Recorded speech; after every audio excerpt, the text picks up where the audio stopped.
ನಾವೆಲ್ಲರೂ ಇಂದು ಇಲ್ಲಿ ಸೇರಿದ್ದೀವಿ. ನೀವೆಲ್ಲರೂ ಬಂದಿರೋದು ಬಹಳ ಸಂತೋಷ. ಅಂಡ್ ನಾವೇನಿಗೆ ಹೇಳ್ತೀವಿ ಅಂದ್ರೆ development of cricket cricket is the only thing that we are interested in. And cricket is the only thing that we are interested in. ನಾವು ಕ್ರಿಕೆಟ್ಗೋಸ್ಕರನೇ ಇಲ್ಲಿ ಇರೋದು. ಕ್ರಿಕೆಟರ್ಸ್ ಇಂಟರ್ನ್ಯಾಷನಲ್ ಕ್ರಿಕೆಟರ್ಸ್ ಬಂದಿದ್ದಾರೆ, ನಮಗೆ ಬಹಳ ಸಂತೋಷ. ಅವ್ರ ಸಲಹೆಯನ್ನು ತಗೊಂತೀವಿ and we all move forward with everybody support. ಇಲ್ಲಿ ಈ ಕಮಿಟಿ ಆ ಕಮಿಟಿ ಅಂತ ಏನು ಇಲ್ಲ. ಎಲ್ಲರೂ ಅವರ ಸಲಹೆ ಕೊಟ್ರೆ ಅವರ ಸಲಹೆ ತಗೊಂಡು ನಾವು ಮುಂದೆ ಹೋಗ್ತೀವಿ.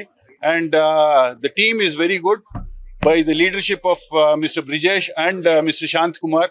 V want to go forward and ensure that we bring glory to Karnataka. Thank you sir. ಆಮೇಲೆ ಇನ್ನೊಂದು, ಕ್ರಿಕೆಟರ್ಸ್ ಎಲ್ಲ ಸಾಕಷ್ಟು ಆರೋಪಗಳು ಮಾಡ್ತಿದ್ದಾರೆ, ನಿಮ್ಗೆ ಗೊತ್ತಿರಬೇಕು, ನೀವು ನಿಮ್ ಗಮನಕ್ಕೆ ಬಂದಿರಬೇಕು. ಸೊ ಏನ್ ಹೇಳ್ತೀರಾ ಸರ್ ಆರೋಪಗಳು? ಈ ಆರೋಪ ಪರ್ಸನಲ್, ಇದು we don't want to comment. ನಾವು ನಮ್ ಸ್ಟ್ರೆಂತ್ ನೋಡ್ಕೊಂಡು ಮುಂದೆ ಹೋಗ್ಬೇಕೇ ಹೊರತು ಅವ್ರ ಆರೋಪಗಳಿಗೆ ಉತ್ತರ ಕೊಡುವುದು ಸೂಕ್ತ ಅಲ್ಲ ಅಂತ ನನಗನ್ಸುತ್ತೆ.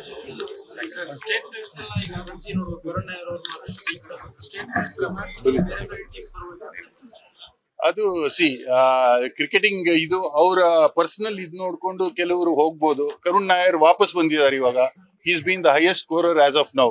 ಸೊ ಇದೆಲ್ಲ ನೋಡಿದ್ರೆ ಈ ತರ ಸ್ಟೇಟ್ ಇಂದ ಸ್ಟೇಟ್ಗೆ ಹೋಗ್ತಾರೆ because of certain their own personal commitments.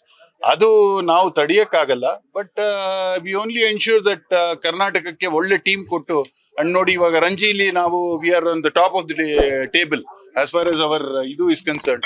ಅದನ್ನ ನೋಡ್ಬೋದೇ ಹೊರತು ಇಂಡಿವಿಜುವಲ್ ಪ್ಲೇಯರ್ಸ್ ಬಗ್ಗೆ ಮಾತಾಡೋದು ತಪ್ಪು ಅಂತ ಅನ್ಸುತ್ತೆ. ಲೇಟೆಸ್ಟ್ ಹಾಗೂ ಇಂಟ್ರೆಸ್ಟಿಂಗ್ ಸುದ್ದಿಗಳಿಗಾಗಿ ಬಾಸ್ ಟಿವಿ ಕನ್ನಡ ಚಾನೆಲ್ನ ಸಬ್ಸ್ಕ್ರೈಬ್ ಮಾಡಿ. ಹಾಗೆಯೇ ಬೆಲ್ ಐಕಾನ್ ಪ್ರೆಸ್ ಮಾಡಿ. ಇದರ ಜೊತೆಗೆ ಫೇಸ್ಬುಕ್, ಇನ್ಸ್ಟಾಗ್ರಾಮ್, ಎಕ್ಸ್ ನಲ್ಲೂ ಮಿಸ್ ಮಾಡದೆ ಫಾಲೋ ಮಾಡಿ.